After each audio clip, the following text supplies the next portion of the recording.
or it is actually having recorded in progress. So. Thank you. Okay. All right. So let's go ahead and jump on in. So we're going to talk about some of those key responsibilities. Again, that's kind of an overview that we've done before. So I'm just going to do a high level of that. The application referral process, housing search, the RTA, request for tenancy approval, the Department of Housing's review of any units that we're looking at, leasing and contract, and then those rental assistance payments.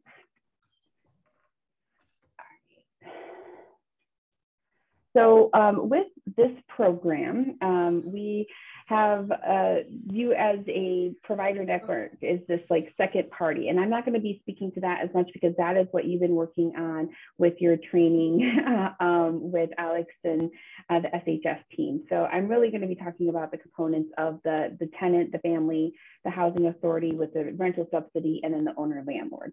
So no, I'm not leaving out this other arm. It's just there's been a lot of training on that piece. I'm not the expert. I don't want to like also talk about anything that I have not, that's not in my purview. So with that, our households need to comply with the participant obligations that they're going to have to complete to actually participate on this program.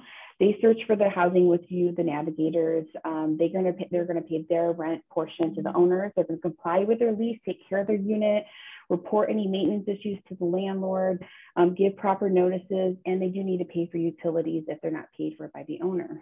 So that the owner is going to comply with their contract that they have with the housing authority.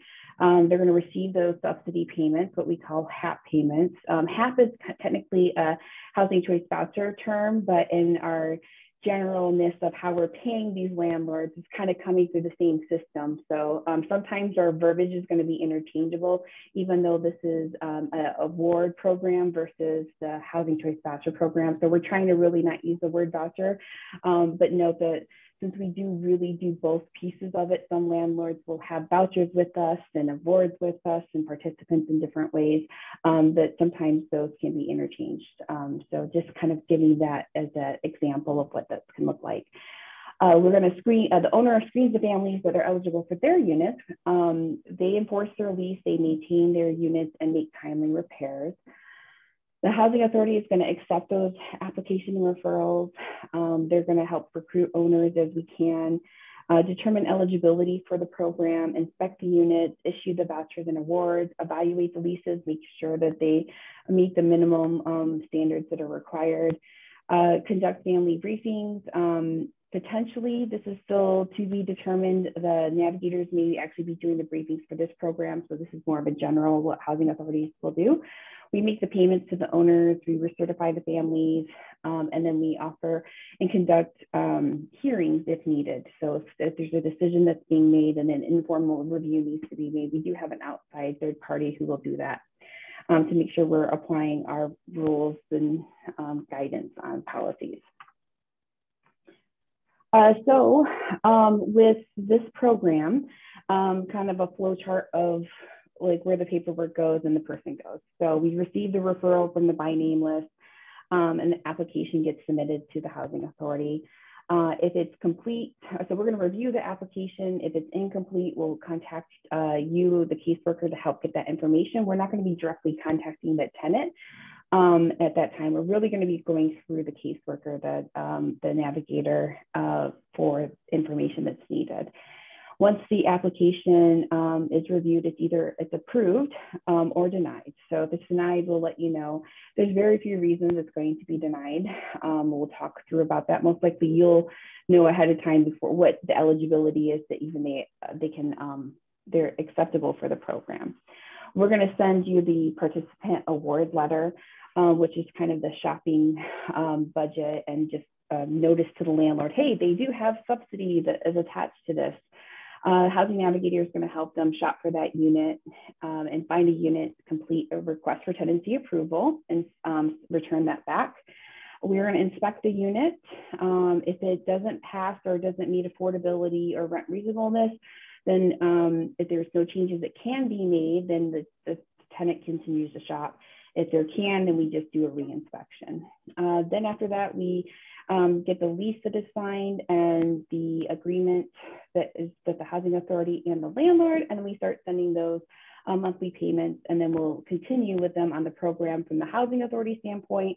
We'll be doing recertification, any moves, any interim changes that they might have, and then end of participation. So that's just like a life cycle there. So with the regional long-term rental assistance, you know, through the eligibility screening that you have, you're going through and looking at the Asian population B. We're going to have that. So as we're accepting referrals, you're getting that guidance from the SHS team. So it's a little bit different. So you're going to match those households with the placement of supported services. And then they're going to complete the RLRA intake packet. So the RLRA intake packet is eligible verification. So there's the forms that have already been sent out, but we're going to send them out again after this training so everybody has everything that we're talking about. The SHS eligibility verification form is really like an application. There's also the statement of eligibility, releases of information, the HMIS release of information, the rights and responsibilities, and then there's this checklist that will be kind of the cover letter that we're going to ask you that you complete. So this will happen after the HMIS coordination has happened. So you've already entered them in to HMIS and you have their HMIS intake number and information. So we should not be receiving any referral or applications until after the assessment has happened in HMIS. So with the RLRA applications, please note that Social Security numbers are not required. And I know, I don't know exactly all the conversations on the HMIS side. I think that it is helpful for us to have Social Security numbers. So if the applicants are able to provide them on those applications, that helps us to make sure in our systems that we have several different ways to identify people. So if we have 6 John Smiths, you know, John Smith's last 4 digits as 111, it's easier to make sure that we're connecting them to the right person.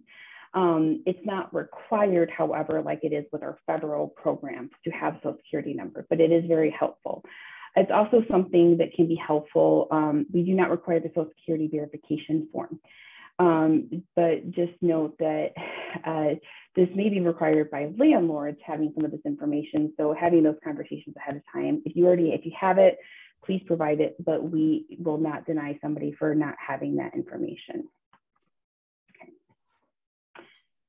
All right, so we do have to verify the identity of each household member based on a government issued ID. So we need proof of name and date of birth. We do need to make sure that they're not, if we have them located in our system and being subsidized and they're matching somebody else, we want to just make sure that we have the right person. As we're saying, we're serving a lot of people. There can be duplicates of names, and we want to make sure that we're identifying the right person that we're serving. So we also need to verify income.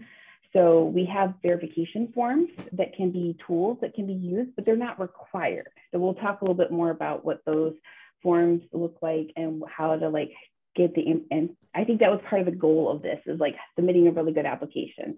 What is the pay stubs? How many do we need? Or what if you can't get income verification? How do we do this? When it comes down to it, our program has a lot of exceptions that we do versus the HUD programs, which we have to have everything just so when we're dealing with that. We want this to be as much of a housing first model as we can. That being said, yeah, that's great. We can be housing first and we can have this, but those landlords are going to need verification of income when you're applying for those units. So if you're working on that with them and you have that, knowing that, yes, we're asking for that upfront because it does help us determine how much rent portion they'll pay, and it's getting them ready with their paperwork. So then as you're going out and applying for units with them, that you have all that information anyways, because literally, verification of income is something that every rental application does require, including IDs, etc. So what we'll do is we'll go through and review those referrals that come in, and we'll notify you after it's been approved, or if there's any additional information that is needed. So there's this checklist that is kind of the guidance that will help you hopefully throughout this process. This is what you will be filling out. The rest of the paperwork that the applicant will be filling out for themselves and their families. So we're asking that you put, that you print everything the best that you can and legible, especially if we're giving exceptions and we're not taking things like IDs or social security cards. It's very important that we enter in the names correctly. So as you're reviewing this information and doing their intake and coordinated care, we just want to make sure we're just truly checking those. That's why on the HUD programs, we validate that information off Social Security, and then HUD talks to the Social Security Administration and does this kind of cross-check. But since we don't have that benefit with this program, we're relying on you to make sure that we're getting really good data and information for people's names. So we're going to also ask that you put in their HMIS ID. This is really helpful for our data components on the backside. So you've already done their assessment, so you know their ID number. Please put that in there, because we're going to put that into our database. So then down the road, as we're pulling data and then our system's talking to HMIS system, we're able to pull the correct data. Is there a question? Okay. So with the intake packet forms, we do require the eligibility forms, release of information. The HMIS release of information is what you have. So we do not have that as part of our packet. That's your packet that you have. And submitting a copy of that is very helpful, because again, it's just making sure that we have it on record. So as the systems are talking to each other, not in a creepy like sci-fi digital way talking to each other, but in a more data analytical way that they're talking to each other. There's also the verification of information that we would request is the proof of name and date of birth. So it could be a driver's license, a VA card that has their name and date of birth. There's multiple different forms. When in doubt, if you're like, oh, this person has this, contact us and let us know, and we can let you know if we can use it, or if it's a placeholder until an ID is obtained. There's also the self-declaration of zero income. So if a household declares that they have zero income, we do have an additional form that they just need to go over, because income comes from many different ways. And we just want to make sure that all the things that are considered as income that somebody else may not consider are going through. And then this is really helpful at this bottom part. Well, the landlord documents, let me go through that first, I'm sorry. The landlord documentation part of the checklist is that you might actually already have a place lined up. And if you're submitting that with the application, you can add that in here. You don't have to submit that with the packet. That's just an option just in case, because again, you may have literally already found a place for them and you want to get all the paperwork in at the same time. That's okay. That's why it's on here.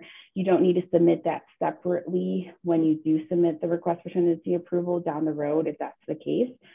Just kind of keeping that in mind as an option. And then we need to know about who is referring this person. So the referral point of contact, who's going to be the person that we're emailing back once we approve, or if we have any questions, the agency name, best phone number and email, etc. So we want to make sure, especially since we have like general emails like RLRA at co.washington, like maybe your agency has general emails that you want all correspondence going back to, but you want us to label it with a certain name. So we want to make sure that we're delineating that information. So the application it's a basic housing application. It looks a little bit different than our other personal declaration that we have for other programs. I know some of you as caseworkers have submitted mainstream voucher application, emergency hazard application. So you kind of have seen some of the same questions. This is the same form that's used for all three regions. So Multnomah County with Home Forward and Multnomah County themselves are using, and Clackamas are all using the same applications for ARLA. All right, so answer all of the questions for the head of household. We do, and then each family member will be listed as a separate person. So starting with number 1 is the head of household information, and then there's multiple spaces for other family members. If on the application, I think there's up to like a place for 7 or 8 family members. If you have a family that has even more than that, just add another application to it, and then just have the family and just the family part connected to it. And each application, when we're asking the question about the household, we're asking about the income for the household. We're asking about it for everybody. So if they have a 10-year-old child who is receiving Social Security, that household's receiving income, and so that's not just the adults. And we'll know if we're going to count it or not as the income. So I know sometimes child support is considered, is actually income for the adult, not for the child, even though they're the reason that they're getting the income, examples as well. So there's also a list. Does somebody have, if you can, I think I'm gonna try to mute a couple of, okay. If so, I think I muted anybody who was not muted. If you have questions, please again, raise your hand.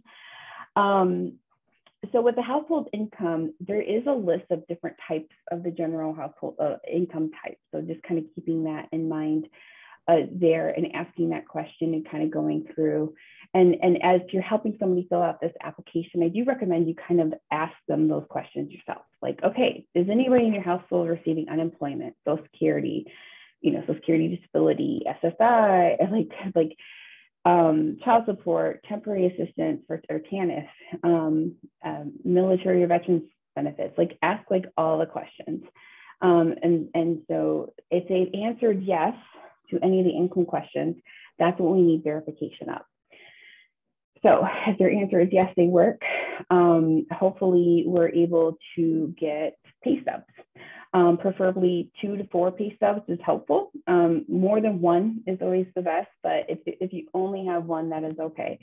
Social Security award information, again, they may not have their award letter, but having that proof of verification will be really important when they are applying for rentals. So going on to the Social Security Administration, if they haven't had their own ID set up, which I think you might be able to help them set that up so they can get that email to them, because you no longer go, even pre-COVID, you no longer went to the Social Security office to get your award letter.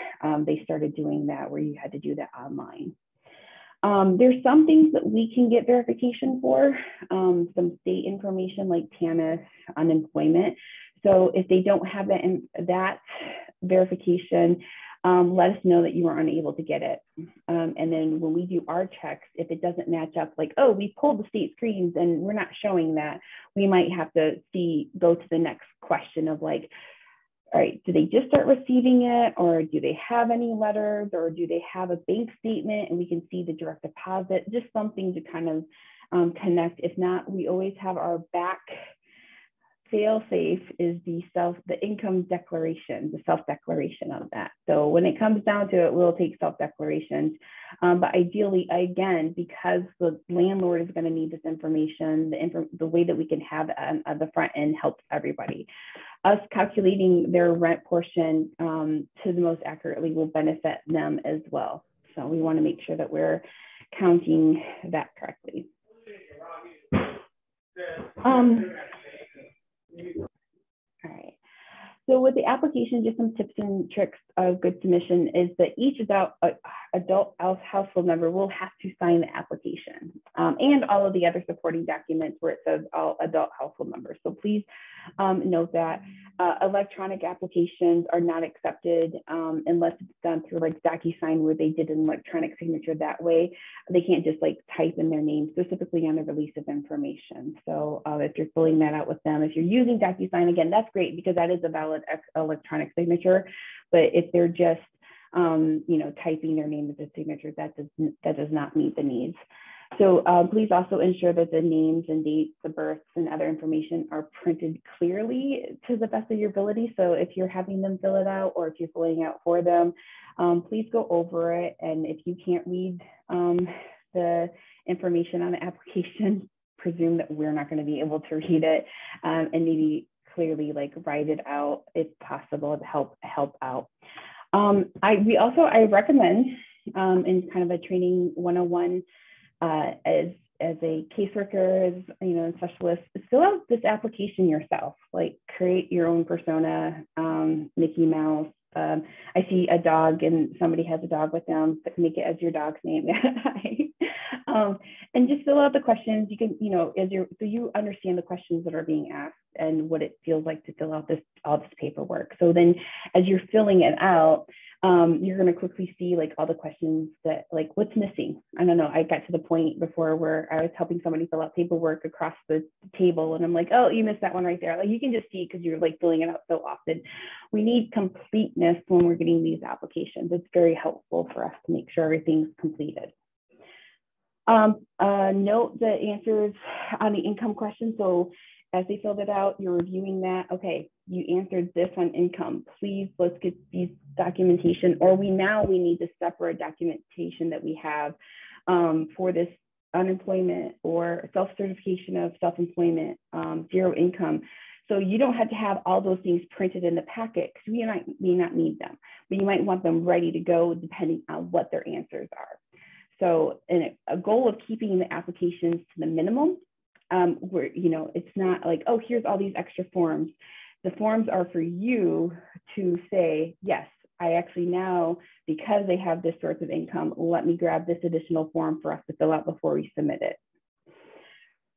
So depending on how you complete these applications with your folks, whether you're doing it at the same time of your assessment, if you're having a secondary meeting with them, if you're meeting them in person or doing it virtually, you might want to ask a couple of key questions before you get the packet. So you're like, oh, like I have this packet I want to send you. How many people are in your household? How many are adults? What income do you have? Oh, you mentioned self-employment. Okay, and then you can just add that self-employment certification to the packet when you send them. So you might want to have a couple of those key questions ready to go. Any questions on the specific application before we go into some of the other forms?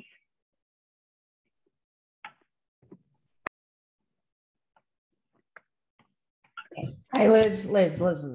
Can you hear me? Yes. Okay, yes, there was a question from Deborah, and she wanted to know if there was a manual that we can refer to cross-check when we're looking at what is accepted as verifications. A manual, no, not necessarily a manual. I think we wrote out, there'll be this presentation. I think in the email, there was some kind of breaking down a little bit of it. Until then, we don't necessarily, like we have an internal policies. If we need to create a manual, we can put that on the possibilities. So but at the time, no. So best thing is to just go ahead and when in doubt, ask you guys. Yes. Yes.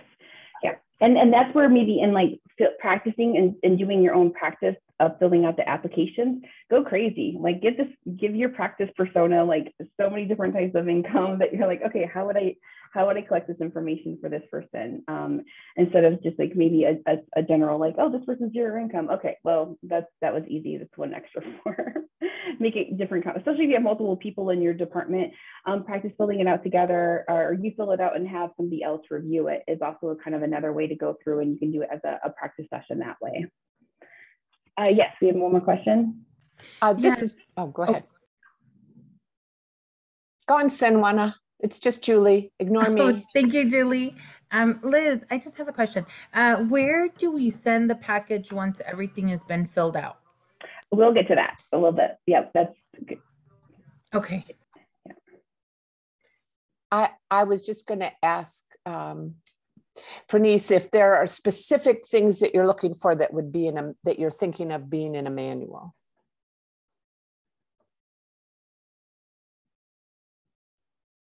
A I'm sorry. Did you ask the question about there being a manual? If I got it wrong. Oh, so I was, no, I think I. Sorry, Deborah. No, that's okay. So I was just looking for like data validation or something that is, if we're audited, how do we know we have the right information that we're supposed to be collecting? Well, there's that checklist. Does that help? Sure.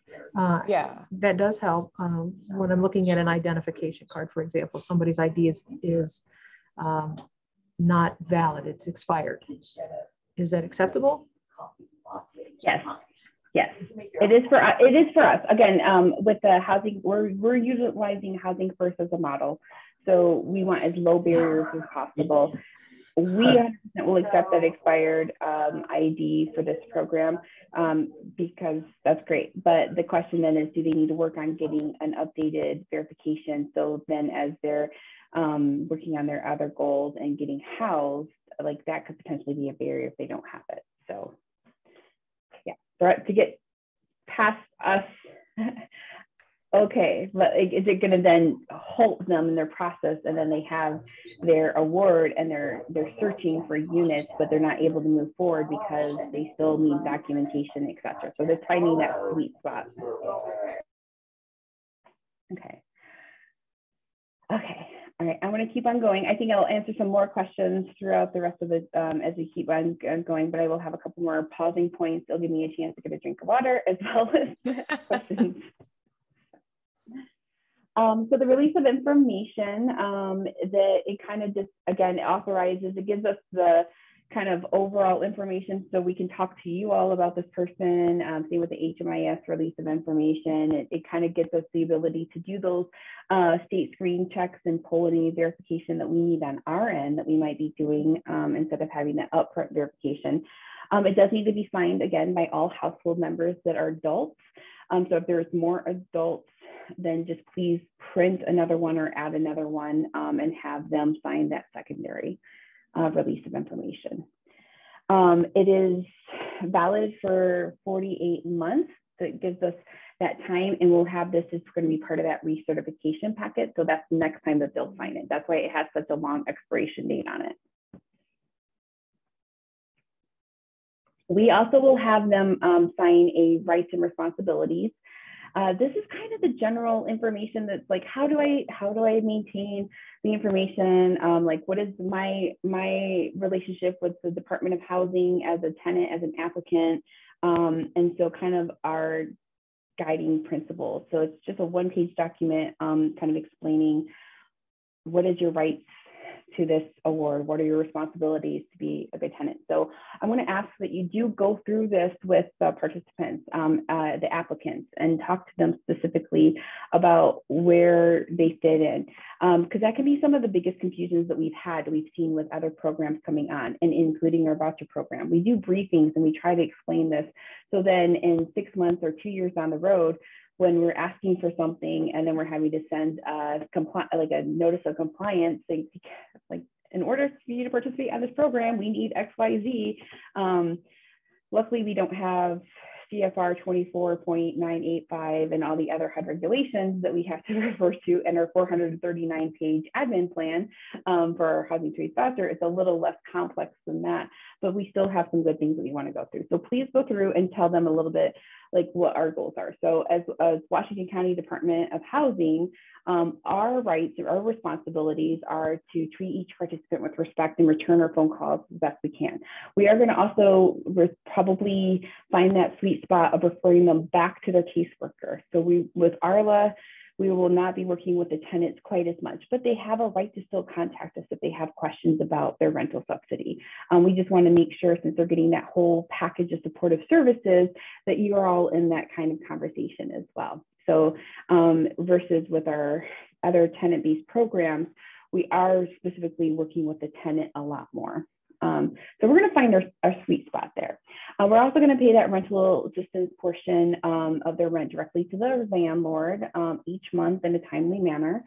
We're going to notify the participant if writing if there's any changes to the rent portion with an increase with at least 30 days notice in advance if their rent portion is going to go up.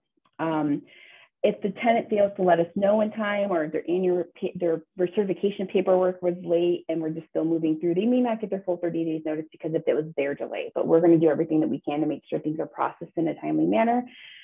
We're going to notify them in writing any upcoming inspections for us to continue to make sure that those units are still safe. We will also notify the participant in writing if the rental assistance is at risk of being terminated, and provide other opportunities for counseling to prevent termination. Again, that's probably it's not gonna be blindsided, hopefully, because there'll be conversations that have come up with the caseworker support system through other requests and forums. So we will make sure that there's also a way to appeal any decisions. So the participant will notify the Housing Department of Housing and our caseworker of any changes. So they wanted to add somebody to the program. If they did have any changes in circumstances, they will live in the unit and not allow unauthorized guests. And by guests, kind of using that kind of general same kind of policy across the board is like whatever the lease allows. I know for like the voucher program, guests can be there for no more than 14 straight days and 30 days in a year to kind of officially be a guest. Any more than that, it's kind of that like, are they a guest or are they actually like living there? So we kind of would defer to like what the lease guest policy is for this program. They will allow us to inspect the units biannually or as needed. So the as needed could be if they've said, hey, I've requested for this maintenance to go and it's just like not getting fixed. It's not getting fixed. Can I have a special inspection because I need it to be, you know, I need some authority to kind of come in and have this landlord fix this issue or safety issue. We might do more than the inspections than every other year. They will also attend and be on time for any meetings or counseling sessions as required, pay their portion of rent to the landlord or the property manager on time each month.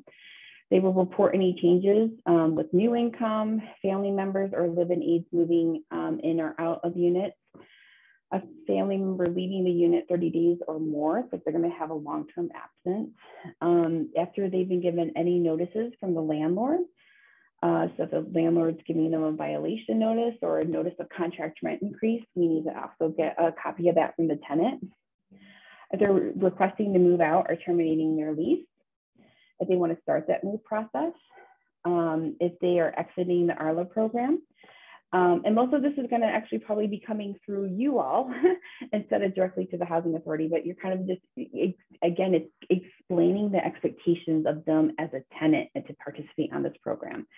All the information that they provide should be true and complete to the best of their knowledge, and they just need to comply with that lease. I see a hand raised, Sanwan. Yes, thank you, Liz. Just a quick question.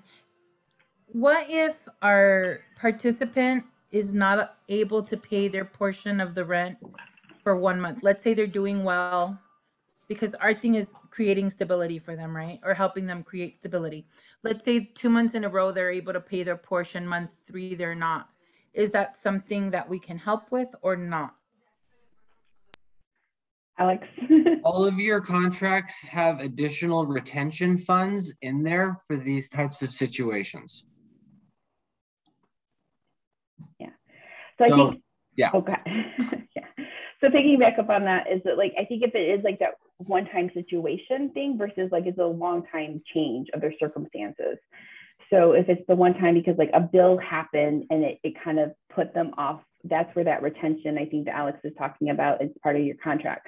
But if it's truly like, oh no, like my hours got cut and it's just not sustainable anymore, that needs to be reported, so then we can adjust their rent portions so we make sure that they can be successful long term because they're paying the correct portion of their rent, of their income towards the rent.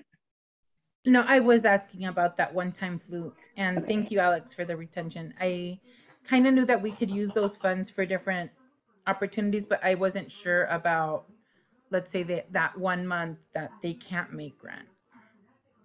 Yep, that's what it's for. Good question, San Juana, as always. Thank you, Julie. Okay. And then once those applications are ready to, they've been signed and you've reviewed them and you have your cover letter, please scan them and send them to Arla Referral. It's Arla _ because it's highlighted. It's kind of hard to see, but that's also in the email that's been sent out with all this document. So it's very easy to click on. So this is where we want all of those referrals to go to. It'll help us know that the referrals are going to a very specific email address, even though we have one more Arla general email, which is kind of for that ongoing participation versus that referral bucket. It's kind of keeping in mind, it's like two different things. Somebody who is an applicant for the program and somebody who's a participant on the program, and that's how you might communicate with us. So any questions regarding the applications, you're like, hey, this situation came up, what do you all think? I have questions. This is where you'll send it to. That is monitored by the Arla team, and they will be responding to those emails in a very timely manner, most likely within 24 hours, if not less than. That's the goal. So barring any all-day trainings or all-week trainings, everybody's out, which we'll let you know ahead of time, and that won't happen very often. Samana? Liz, so are you, I was just confused by the clarification or wanting some clarification. Does that mean that we should have a response on the application within 24 hours? No, so that's just for general questions and inquiries. Applications that are received, we kind of have if everything is in and complete and there's, no additional information that we need, that turnaround of processing the applications is probably going to be within 3 to 5 business days. It could sometimes be a little bit quicker or a little bit longer, depending on if you all tomorrow have like 20 applications ready to go, and then in the inbox there's 20 applications to go through. We're talking like a regular trickle of applications coming through. The likelihood response time is going to be about 3 to 5 business days for you to get approval, or you'll probably hear quicker if more information is needed in order to complete that application. Okay, so then one last question. If we have applications that I feel are ready to go, should we just submit them and then wait to hear? Yeah, I mean, if you've gone through them and you looked at them and to you they're complete because they've met everything that we've talked about, and you had the supporting documentation, absolutely, that's when you would submit them, and then our house will review them. And in the review, we're reviewing them, we're entering them into the system, doing the calculation, and that way we can get the appropriate award. Okay, perfect. Thank you. Welcome. Okay. So after we've reviewed the application, we are going to submit or give a program award notice, which will have the name of the participant. It'll have the date that it was approved, which is technically the issue date. The expiration date is going to be 120 days out for that kind of initial search period. If an extension is needed, it does need to be requested, and then we will just update that form and put an extension date on there. It'll also kind of explain a little bit about, this is sometimes what a landlord might want to see. So you might want to have a copy ready as you're doing your housing search for the landlord to show that they're participating in this program. Have a copy for your records, have the tenant have a copy. We'll have this one that we're going to give out, and it kind of does give this like overview about the program. So based on the household's eligibility, it's going to let them know that since they have applied for Arla in Washington County, that the unit must be located in Washington County. It lets them know their eligible bedroom size based on their household composition, what the maximum contract rent would be, and what their estimated tenant portion will be. So the maximum contract rent is 120% of fair market rent, and fair market rents actually did just decrease. So those numbers will be updated, and I would go off of what this paperwork is kind of as your max when you're searching for a unit. So like if we say the maximum rent is $1,597, if you show up with a unit for $1,620, it's not going to be approved. We're giving you the maximum that unit can be. Richard? Yeah, I think this was just implied, but I wanted to make sure that we understood clearly. Are the vouchers required to stay within Washington County? Or if we have folks that apply for Multnomah, Marion, Clark, are folks able to apply it there? That they have to stay within Washington County for our RLRA referrals. Multnomah and Clackamas County, or anybody in the metro boundaries are folks who can be served on this program across the region. And I know some service providers might have a contract with Washington County and Multnomah County. So you might yourselves might cross over both boundaries or multiple boundaries. But with this specifically for their lease up, when you're assessing them, kind of have that, like, where do you want to live? You want to live in this area, and that's where their application should go. So when you're doing their coordinated entry, if they literally want to be downtown Portland and that's like their goal, then we should not be receiving their application. That should then be connecting to service providers, whether that's part of your team, because you might also have a contract with the Multnomah folks. But we cannot, right now, we cannot do subsidy across borders.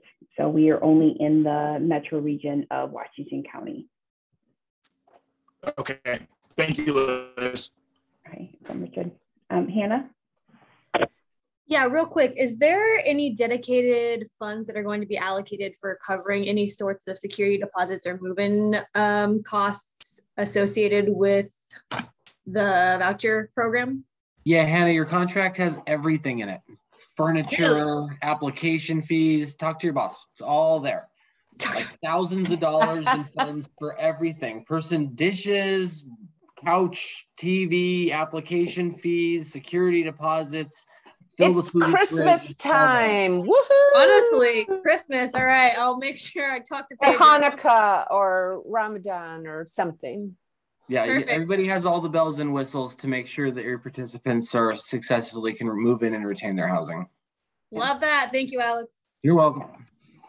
And I'm really excited about that. So it's not being bottlenecked by having to come back to us for approval. It's all within your contract. So then again, we're just literally dealing with the lease up and the subsidy and not with the move-in cost on our end for that piece. So with the maximum contract rent, again, it's 120% of FMR. There is no wiggle room. Like, we will say no. I'm sorry, I will say no.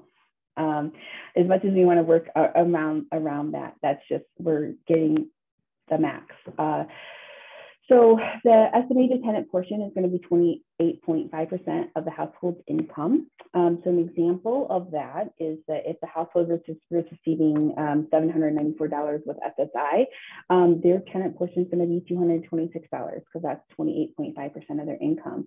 So with a basic, if they found a unit that was $1,451, their portion will be $226 and the subsidy will be $1,225. And so we are issuing those vouchers for 120 days. Like I said, the awards for 120 days.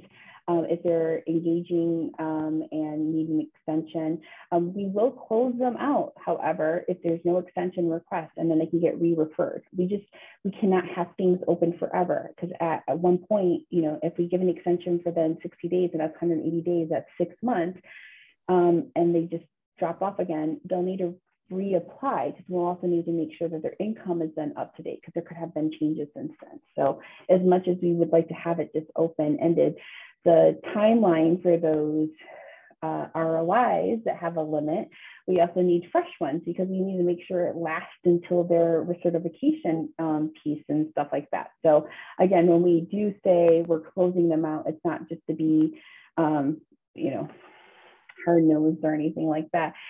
We're just kind of keep things moving. It doesn't mean that they can't reapply and re-enter when they're ready to re-engage, but you're going to be the ones working with them, so you'll have that a better insight as well of like what their participation is. All right. So wait, there was one more question. It was about sharing where the current FMR is. So is there a resource that someone could share where the current, that stage with the current FMR? Yeah, I'm sorry, I got it. So we got yes. 2 meetings in 2 days. Yeah. Yes.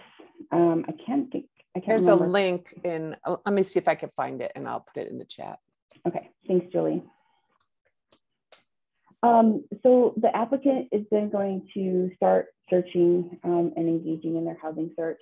There are some landlord handouts. It's a landlord's like, what is RLRA?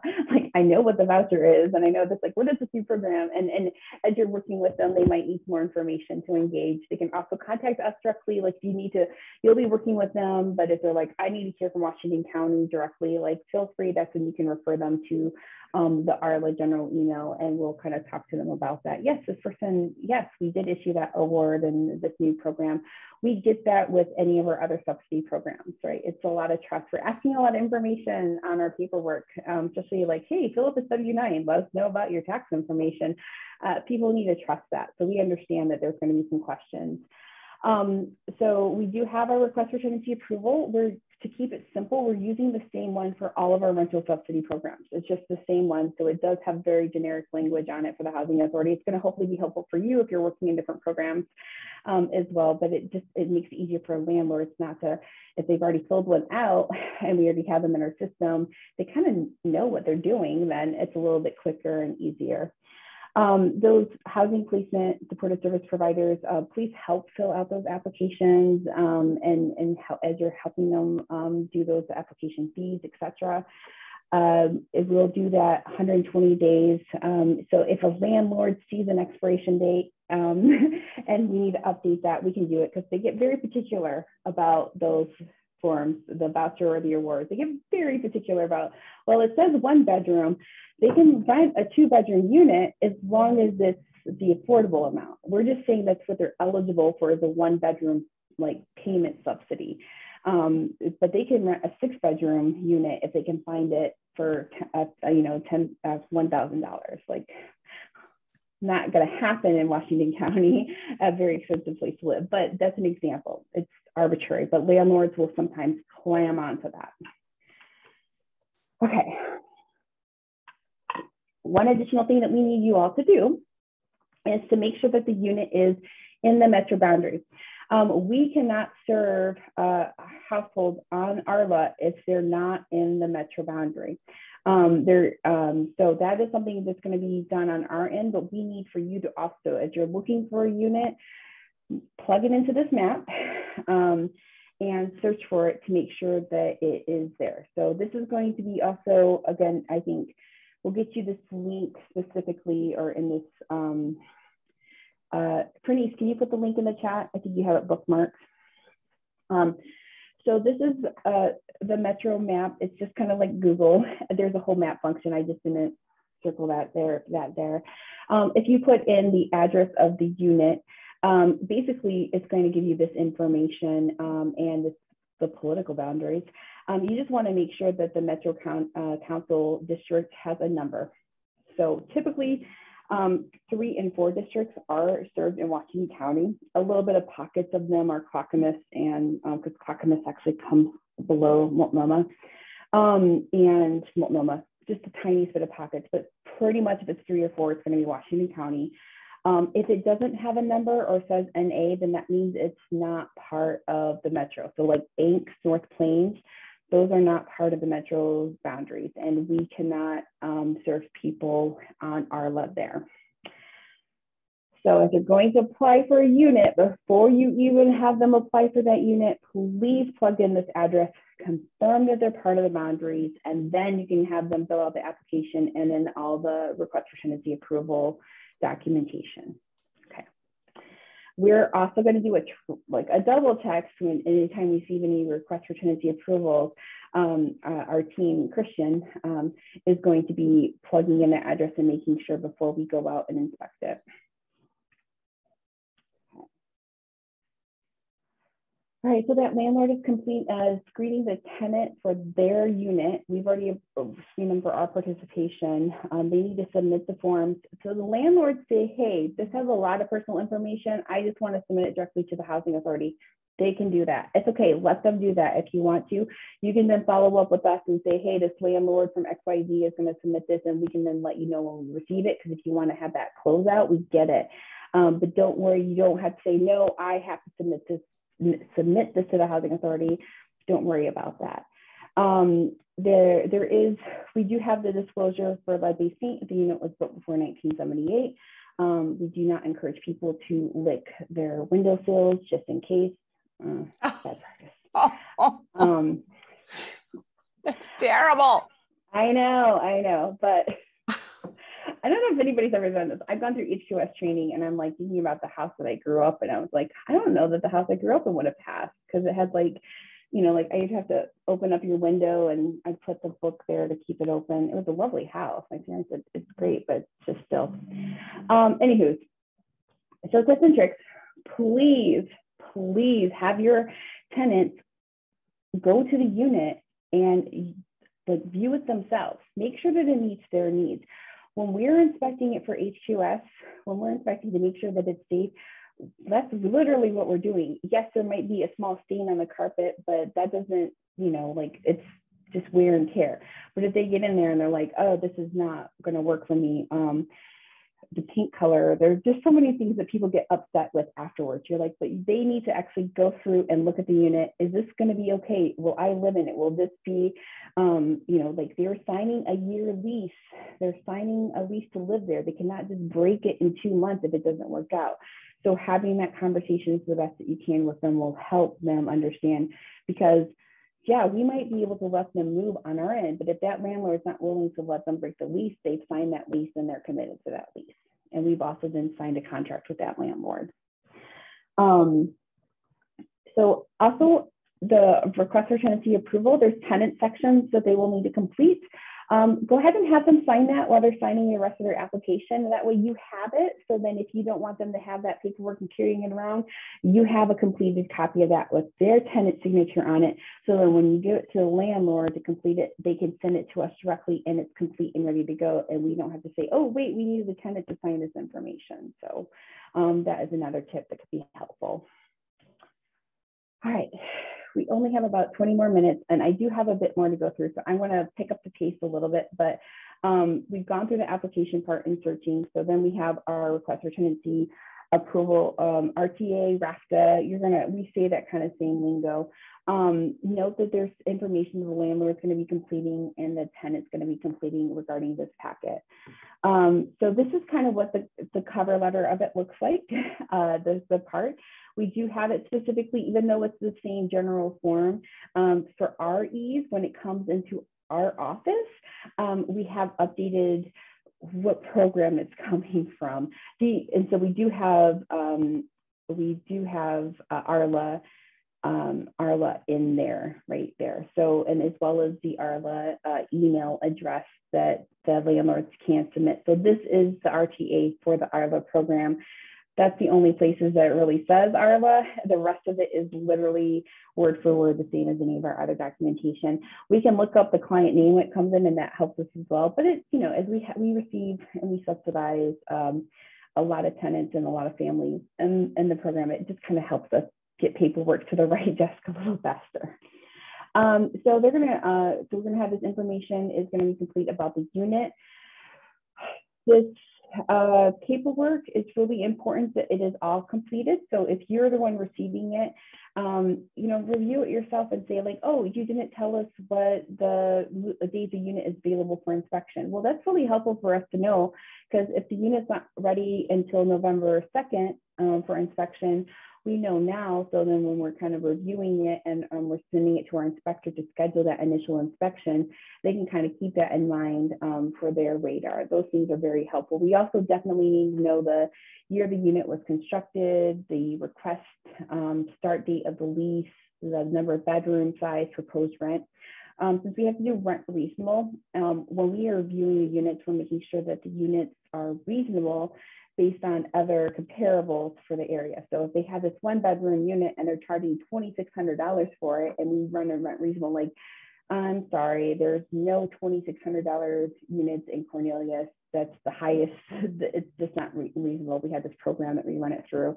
That's kind of what we're checking it out. So have them, the second page, they do need to complete this information and sign it and date it. And then there's the tenant section here as well. So the tenants are going to be signing the sections on this little box on the third page of the RTA. or second page, depending on how you're looking at it. And then on the lead-based paint form, they'll have to notify and understand that. Okay. Again, don't lick paint fills, but basically, we just want to make sure that, because units before 1978 potentially could have paint that are lead.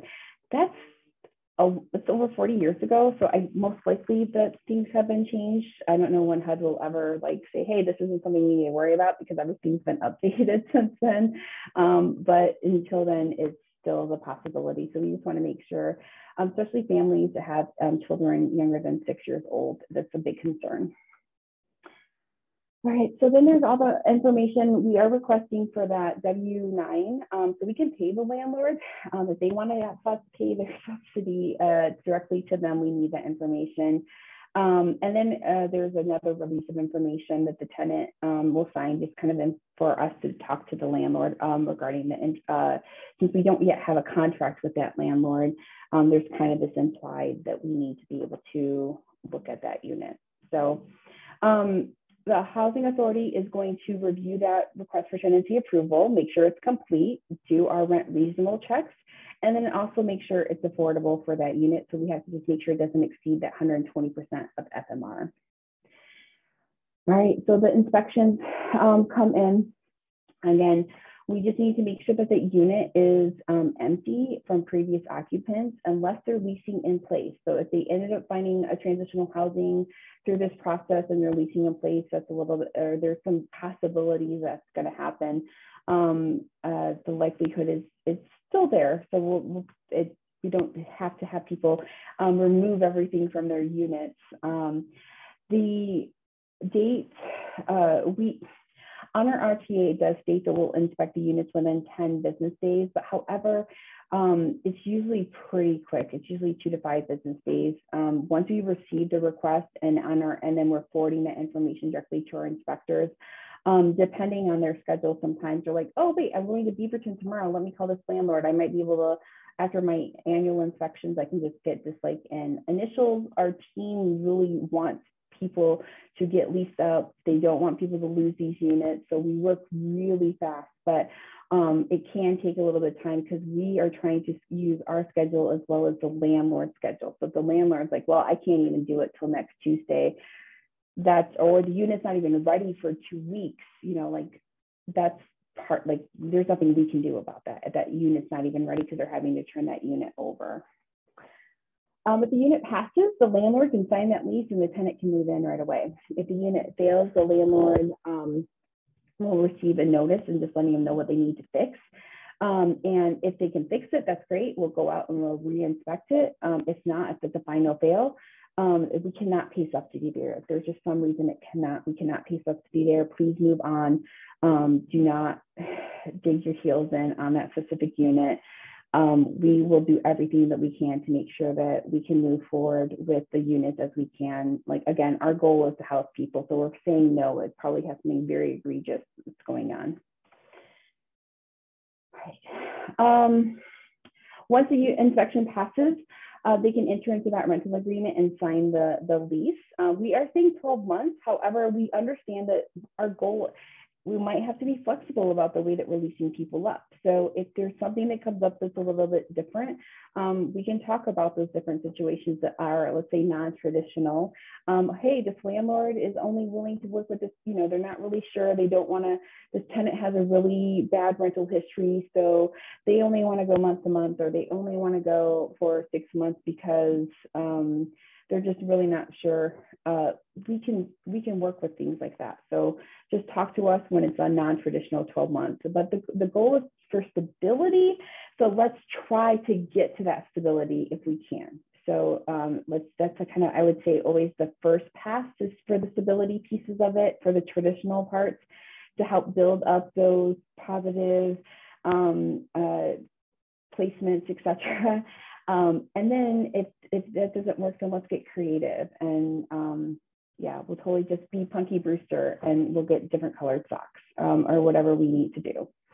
All right, and so what we're going to do is we'll start making those subsidy payments after that rental assistance agreement begins. So if they move in tomorrow, And we, on our end, we have to make sure we have that contract back, and then the payments. So they may not get their payments until our first check run. They're not going to have that check right away. So from the housing authority. So it does take a minute for them to get their first subsidy check from us. But they've worked with us before. That's pretty standard. We're pretty on top of it. It just takes a minute for that first one, and then it's monthly after that. Okay, don't forget that with protected classes. So there's just some things that as you're going through those application pieces, that a landlord might say, hey, I don't accept this award. I don't accept the voucher. I don't accept that. Well, they can't. It's protected in the state of Oregon. And sometimes we have to educate our landlords because they didn't go to landlord school to be a landlord, right? They just own property or anything like that. So we sometimes have to remind them that is potential discrimination, and here's Oregon landlord tenant laws and fair housing. So they also, in the state of Oregon, you can't discriminate against marital status, sexual orientation, or gender identity. This is in addition to the federal fair housing classifications, by the way.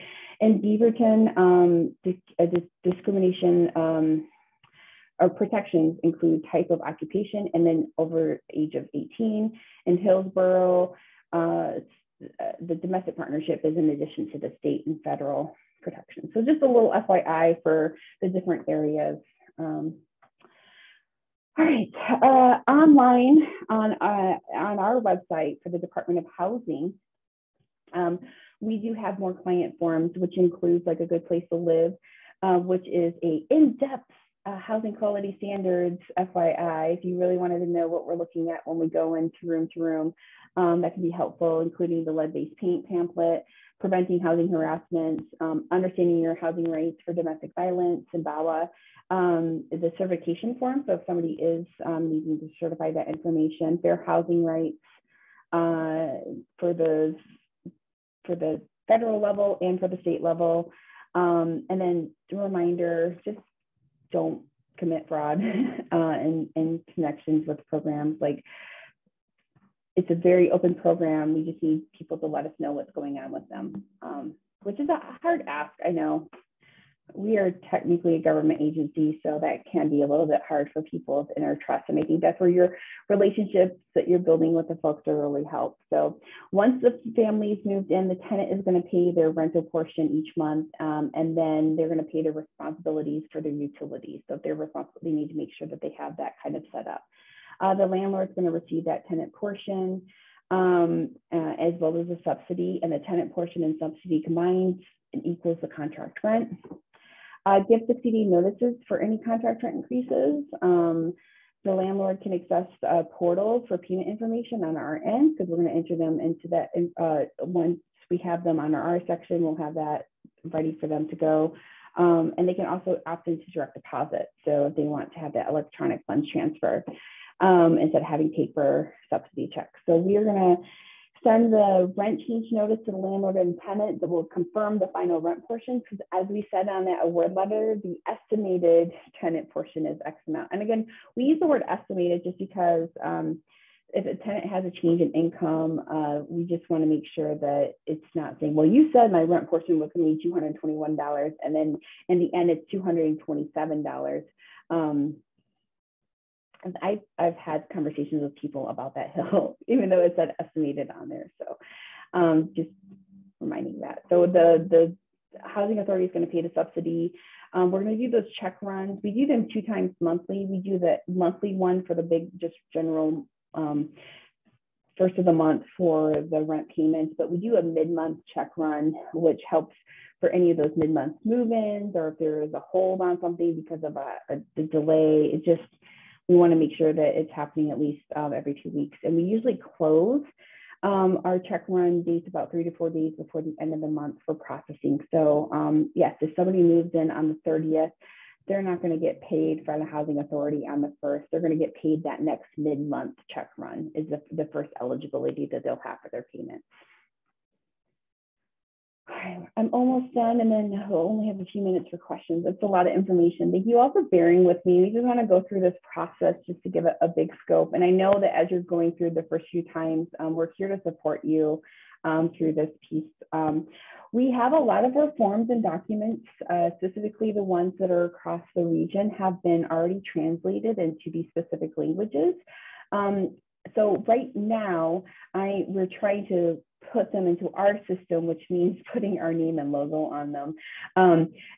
So if you need one that's in a language that is identified here, because they're like, hey, I'd be really helpful to have this, let us know so we can get those applications out to you. And we're going to continue working on translate. So we have them translated. We just need to, again, swap them. So it'll just help me like feel like, oh, I definitely need a Farsi one. I'll put that to the top of the list and we'll get that one translated and or figured out and then sent out. Okay. Questions? I'm just now getting to that point. So I was thinking we would kind of start sharing that with each other. Okay. No. Okay. And then just kind of closing out communication, we do have the 2 email addresses for the RLA team. When you're submitting referrals, the RLA_referral@co.washington.or.us. General information on contacting us, you can send it to just RLA. And so those are being reviewed again and monitored, even though they're not directly to a person. Persons are monitoring those on a regular daily basis, multiple times a day. All right, so that was a lot of information. I see a couple hands. So we have about 7 minutes left for questions. I think, Sinwana, I think you had your question, and then Vernon will be next. Yes, so I was seeing that after 180 days, do they just go through Community Connect, or do we redo everything for them if there are caseload? So this is, I'll also want Alex and the SHS team to kind of chime in on what their expectations are on our, after I kind of have my thoughts on it, if that's okay. But for us, for the RLA part of it and the paperwork is that, you know, maybe you have somebody who's been super engaging with you for that whole time of 180 days, and you keep trying and finding something, and you're like, oh, I just found something and I think it might work. We're not going to make you redo all the paperwork on the 187th day because you finally did find something because you've been working with them diligently. You don't have to resubmit it because they kind of passed that point. However, if maybe they haven't been engaging with you very well and they haven't been very productive, we just needed a point for a close off. So then if you're on our end, we would close out their application. On your end, if you're continuing to work with them and then you're ready to have them resubmit the paperwork, we presume you would resubmit. I'm not sure. I'm going to then punt it over to Alex about like maybe the expectation on if you're closing them out and then having them do a reassessment in Community Connect again, or are they with the people until forever? Yeah, you wouldn't need to reassess them, but you should be doing case notes and services to show that you're still actively working with them. And even if they're being non-responsive, case notes are great to just say attempted to try to check in with them. You know, if we're working with higher needs populations, there is I say there would be an assumption that some folks are going to struggle more, and that's okay. Just as long as you're documenting the struggles, you know, we'll meet you where you're at.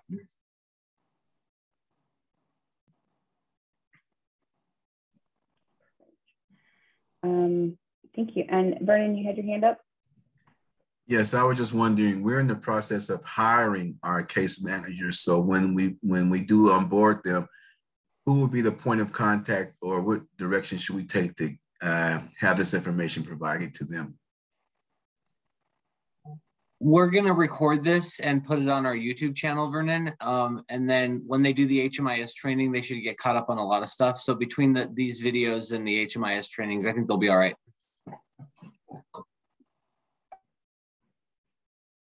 Okay. Are there any other questions or any questions? Have you been keeping up with the questions in the chat? It looks like. Yeah, there was a question. I'm going to go scroll back up, but it was from Pamela. She said, can we have a visual map of the areas, communities of the counties that are covered? I did drop in how to do that, which is pulling up the GIS Metro, clicking layers, and then clicking Metro boundary. But the second part of the question was, I see that North Plains is not by putting an address, is not covered by putting the address in, is Forest Grove, Tiger, Tualatin. So I know Forest Grove is for sure. Same with Tiger. Yeah, yes. Let me go ahead and just share the screen real quick with this Metro map. I found this useful because we have a PDF that kind of shows it, but then you're like, how do I know what the specific unit is? So this Metro map has been a little bit more helpful on our end of confirming addresses. So with that link that Praneeth gave you, just again, you're just going to accept cookies. And then if you wanted to see the boundaries per se, with this, go over to layers. And then over here, you'll see boundaries, and you can select the Metro boundary. And that kind of then highlights the Metro boundary as a whole. So then if you zoom in a little bit more, we'll see that here's like for the Washington County line through here. I think I have a lot of stuff open. Hopefully you all can see and hear me okay. But as you can see, it does include mostly Forest Grove, Cornelius, a little right here, Hillsborough, Beaverton, Tigard, which I still want to call Tigard, but it's Tigard. Alas, this is the boundaries. And as far as that searching, this is where you would enter that the address, the 11 Northeast. This is our address here. So congratulations, the Department of Housing building is located in the Metro boundary. It zooms in super high core, but that's why it's really helpful. Just like when you search in, you can see this, the Metro Council district is populated with a number. And that's how you can confirm that, yes, it is in that district. Or you can zoom out super high and then you can see, yep, it's in that district. It's right there. So hopefully that helps. Any other questions regarding this map or the Metro boundary?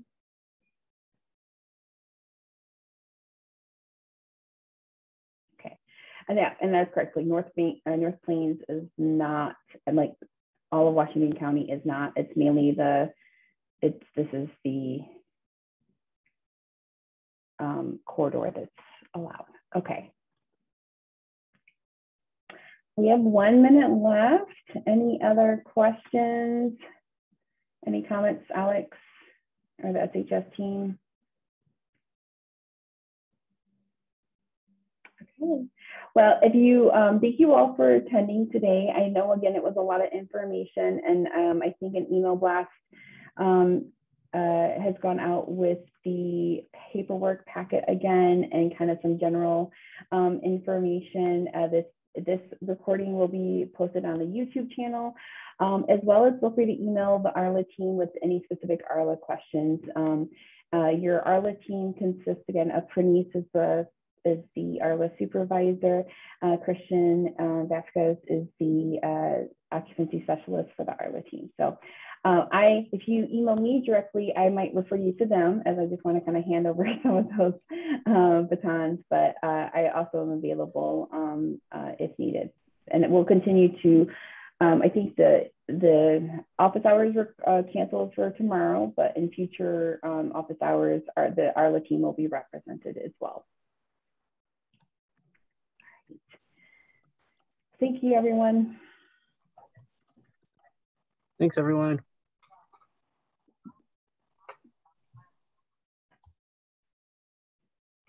Thanks, Liz. Thanks, Alex. I'll also send you the presentation so you just have it cool. Thanks. If you want it posted somewhere as well. Cool. Thank you. Bye.